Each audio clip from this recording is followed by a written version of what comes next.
Alors, Monsieur le Premier ministre, l'une des questions en débat actuellement au sein de la jeunesse africaine, c'est la question donc du franc CFA.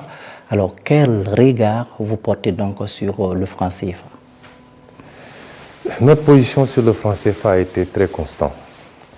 Vous savez, j'ai la chance d'être un homme politique qui a écrit des livres.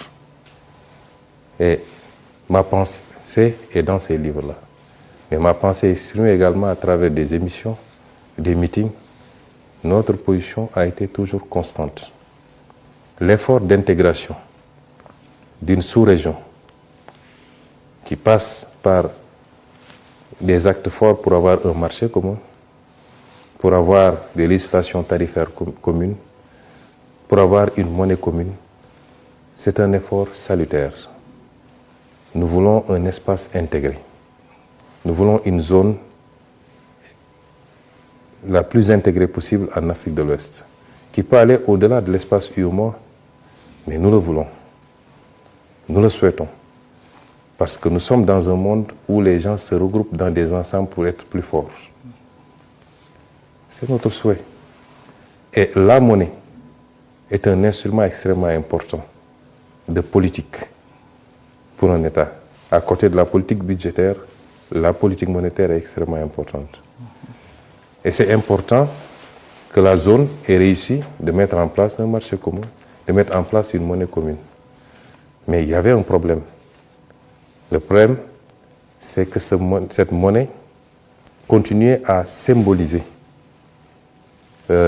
quelque part une présence coloniale, quoi qu'on dise. Et nous avons considéré que cette monnaie dépouillée de ces éléments-là redevenait une monnaie des Africains, par les Africains et pour les Africains. Il y a des aspects symboliques, c'est l'appellation de la monnaie, même si CFA de 1960 ne signifie plus tellement CFA de 1900. Mais le seul fait qu'on parle encore de CFA pose problème. Ça, c'est un élément. Mais ça, c'est les aspects les moins importants. C'est symbolique. Après, la monnaie est un instrument, comme je l'ai dit, de politique publique. Le débat qu'on se pose, c'est est-ce que cette monnaie, telle qu'elle se présente aujourd'hui, est adaptée à nos options de développement? De la réponse à cette question doit dépendre l'orientation qu'on va prendre.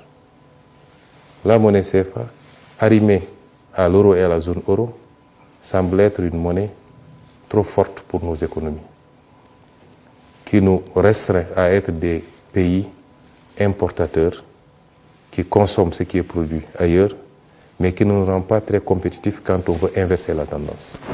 Or, la logique dans nos pays, c'est d'aller vers une politique de substitution des imports. C'est entre autres un des griefs économiques, il y en a beaucoup d'autres, notamment le manque de flexibilité et beaucoup d'autres aspects. À partir de ce moment, c'est de la réponse qu'on apporte à ces considérations techniques qu'on va dépendre notre décision d'aller dans tel ou tel autre sens. Et nous avions dit, depuis mes écrits, mon livre de 2018, quand je devais être candidat à l'élection présidentielle, jusqu'au programme du président Bassirou Diomaye de 2024, nous sommes restés constants. Nous sommes dans un ensemble qui présente ses avantages, mais qui a des inconvénients. Nous poserons le débat avec nos partenaires pour leur dire que nous devons évoluer. Si une solution est trouvée dans ce cadre-là, tant mieux. Il n'y a aucune raison pour que nous sortions de cette monnaie. Mais si ce n'est pas le cas, nous assumerons notre responsabilité. Et nous sommes toujours dans cette logique. Quand nous sommes arrivés, la BCEAO, qui est l'institution commune, nous a présenté les travaux qu'ils ont faits, qui vont exactement dans le sens de ce que nous avons dit tout à l'heure. Il s'agit maintenant pour les présidents de se retrouver pour valider un certain nombre d'options. Ça, c'est l'aspect politique. Les techniciens ont fait leur travail. Et nous espérons que les présidents vont convoquer, vont statuer, vont nous permettre de faire un pas significatif vers l'appropriation totale et définitive de notre monnaie pour pouvoir avoir un instrument monétaire et une politique monétaire, ce qui n'est pas le cas actuellement. C'est pourquoi nous sommes toujours obligés de nous recentrer sur nos politiques budgétaires avec les tensions que nous vivons. C'est ça notre position, nous restons constants. Il y a beaucoup d'amalgames qui se font. Oui, c'est eux qui avaient dit qu'ils sortiraient. Un État se gère de manière responsable. Et nous sommes avant tout des panafricanistes. Tout ce qu'on peut faire pour rester dans la cohésion, nous le ferons.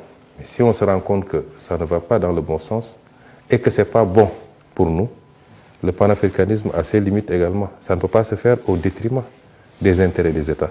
Et à partir de ce moment, nous assumerons toutes nos responsabilités par rapport à cette monnaie. D'accord.